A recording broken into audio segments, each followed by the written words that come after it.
1절에 크게 외치라 목소리를 아끼지 말라 내 목소리를 나팔같이 높여 그 백성에게 그들의 허물을 야곱의 집에 그들의 죄를 알리라 라고 말씀하고 있습니다. 본문은 이를 원문의 단어 배열 순서를 염두에 두고 직역하면 나팔같이 너는 높게 하라 내 목소리를 이 됩니다. 나팔같이 해당하는 카슈파르를 서두에 배치하여 이를 강조하고 있는데 이 단어의 어근 슈파르는 순양의 뿔을 잘라 만든 양각 나팔을 지칭합니다.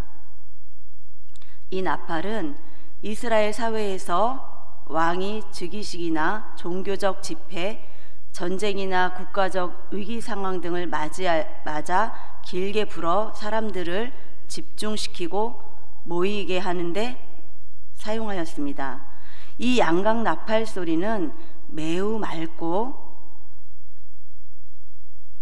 그윽하고 커서 멀리까지 울려 퍼졌으며 사람들의 주의를 집중케 하는 효과를 발휘하였습니다. 하나님이 선지자에게 이스라엘 자손이 죄악을 지적하되 목소리를 그 나팔 소리처럼 최대한 크게 해서 지적하라고 하시는 것은 그들이 어떤 상황에 직면해 있든 어떤 일을 하고 있든 반드시 경청하여 들어야 한다는 절박감을 나타내고 있습니다. 그들이 날마다 2절에 그들이 날마다 나를 찾아 나의 길 알기를 즐거워함이라고 말씀하고 있습니다. 본절의 뜻만 언뜻 보면 당시 이스라엘의 자손이 실제로 여호와 하나님을 진심으로 추구하고 위를 행하고 하나님의 뜻을 알고자 열망하여 하나님이 판단하기에 완전한 삶을 살았던 것처럼 보입니다. 그러나 그들의 일상 가운데 나타난 다른 사람들에 대한 위선된 태도는 그런 열심이 단지 종교 의식적인 측면에만 국한되었을 뿐 아니라 그들의 삶과는 무관된 형태의 것임을 3절과 5절에서 보여주고 있습니다. 3절에 우리가 마음을 괴롭게 하되 어찌하여 주께서 알아주지 아니하시나이까. 괴롭게 하되에 해당하는 인니누의 원형 아나는 속죄일에 해야 할 것으로 규정된 금식을 나타내는 단어인데 금식을 함으로써 몸을 고통스럽게 하는 것을 의미합니다. 단순히 감정의 자리인 마음을 의미하는 것이 아니라 인간의 영육 전 존재를 지칭하는 표현인 것입니다. 이스라엘 백성들은 자신들이 먹고 싶은 욕구를 억눌러서 육체적으로 피곤해졌을지는 모르나 정작 중요한 자기들의 영혼을 하나님 앞에서 상하게 하지 않았다는 것입니다. 그들은 하나님을 심령으로 통회하며 회개에 부합된 자세를 취하는 자를 기뻐 받으신다는 것을 깨닫지 못하였습니다. 기도를 더 효과적으로 하기 위해 금식을 할 수도 있고 금식을 하게 되면 자연적으로 기도가 더 깊어지게 마련입니다. 이럴 때 하나님께서도 더욱 응답해 주실 것을 기대할 수 있습니다. 그러나 당시 이스라엘 자손들처럼 위선적인 금식을 하게 되면 그의 기도나 금식은 아무런 응답을 못 받고 그들의 금식이나 기도는 가증한 것으로 여겨지게 되는 것입니다.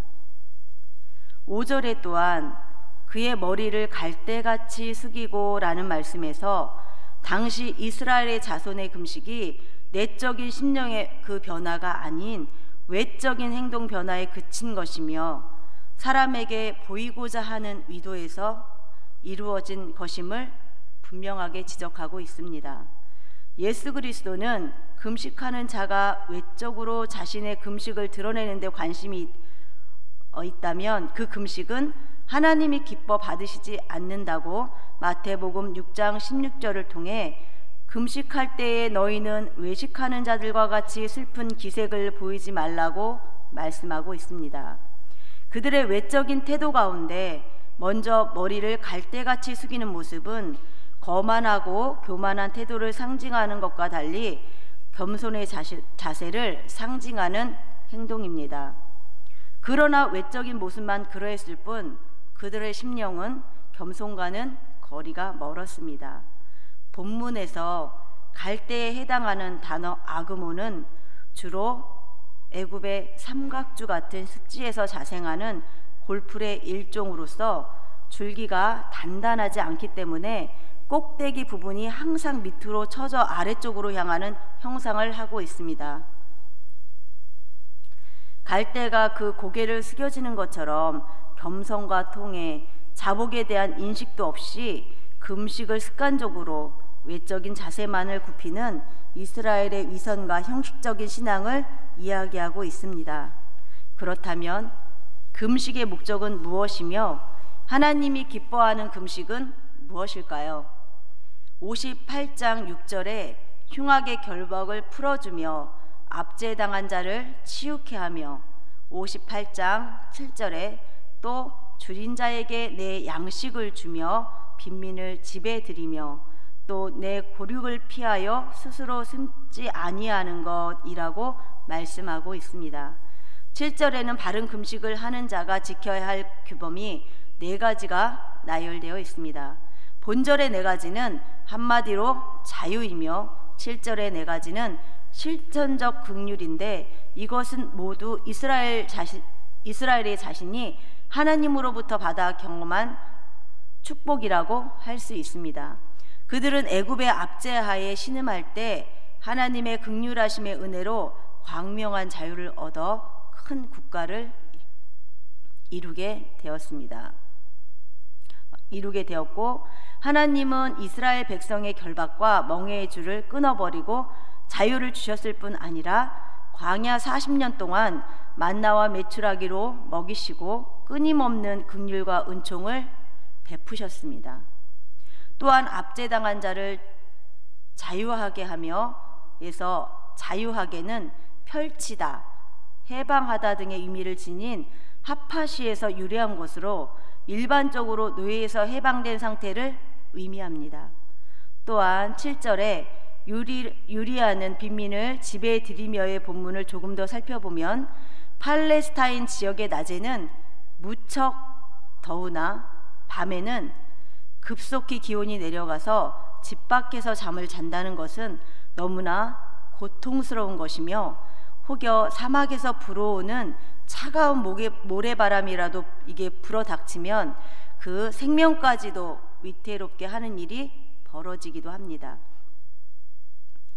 그러므로 집을 잃고 추운 밤에 머리둘 곳이 없이 유리방황하는 사람들을 집에 들인다는 것은 단순히 그들에게 숙소를 마련해 준다는 의미만이 아니라 생명을 건져준다는 의미이기도 합니다. 또한 58장 7절에 헐벗은 자를 보면 입히며 에서는 오늘날 우리가 살고 있는 사회에서는 입을 것이 없어서 벗은 자는 거의 찾아볼 수 없지만 고대 사회에서는 돈이 없어서 옷을 사입지 못하거나 또는 입고 있는 옷마저도 빚을 갚지 못한 이유로 빼앗기는 일이 흔히 있었습니다. 이곳의 기후는 일교차가 심하여 밤에는 매우 쌀쌀하여 겉옷을 빼앗길 경우 그 추위를 견뎌낼 수가 없는 것입니다. 본문은 바로 이러한 배경과 관련된 표현인데 옷을 벗었다는 것은 자의가 아닌 타의에 의해 갚을 돈이 없어서 그렇게 된 것을 이야기하고 있으며 하나님 앞에 그의 위로움으로 입혀지기를 바라는 진정한 금식을 감내하는 자들은 마땅히 벗은 자들, 소외되고 약탈당하여 무방비 상태가 된 이들에게 옷을 입혀주는 자비를 베풀어야 하는 것입니다. 내 고륙을 피하여 스스로 숨지 아니하는 것이라는 말씀에서 내 고륙을 피하여는 특히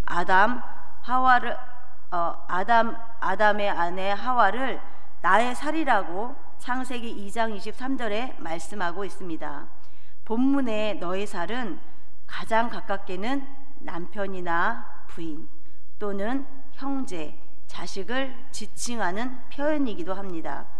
그러므로 본문은 가족과 친척, 어려움을 당했을 경우 그것을 모른 채 하고 도와주지 않는다는 것은 하나님 앞에서 큰 죄악이라는 사실을 나타내고 있습니다. 58장 8절에 그리하면 또는 그때에 하나님이 기뻐하시는 자비와 사랑이 전제된 진실한 금식을 행할 때에 하나님이 주시는 놀라운 축복에 대해 이야기하고 있습니다. 즉 자유케 하는 행동, 실천적인 사랑, 긍휼의 삶을 살면 그 모든 삶의 과정 가운데 하나님은 그것 위에 자신만이 주실 수 있는 놀라운 축복들을 주실 것임을 약속하고 계십니다. 어떤 축복입니까? 58장 8절에 내 빛이 새벽같이 비칠 것이며 이것이 어둠이 거친 삶을 살 것이라는 사실을 나타내고 있습니다. 또한 내 치유가 급속할 것이며 본문은 진실하게 금식을 행하는 자의 영적인 안정과 보호를 이야기하고 있습니다. 마치 과거 이스라엘 자손이 출애굽하여 행진할 때에 그들을 불과 구름으로 인도하시고 호위하셨던 것을 기억하게 합니다. 뿐만 아니라 58장 9절에 내가 부를 때에는 나 여호와가 응답하겠고 라고 말씀하고 있습니다. 이것은 하나님이 기뻐하시는 일을 행할 때에 하나님은 그들의 기도를 응답해 주신다는 것입니다. 그러므로 사랑하는 성도 여러분, 하나님께서는 자신이 기뻐하는 일을 행하는 백성이 고난 가운데 부르짖을 때에 자신을 숨기지 아니하시고 기꺼이 자신을 내보이시고 또한 당신의 외아들 예수 그리스도까지도 당신에게 주셨다는 사실을 기억하며 오늘도 주님을 기쁘시게 함으로 응답받고 소망과 위로를 받으며 말씀 가운데 승리하시는 귀한 하루 되시기를 소원합니다.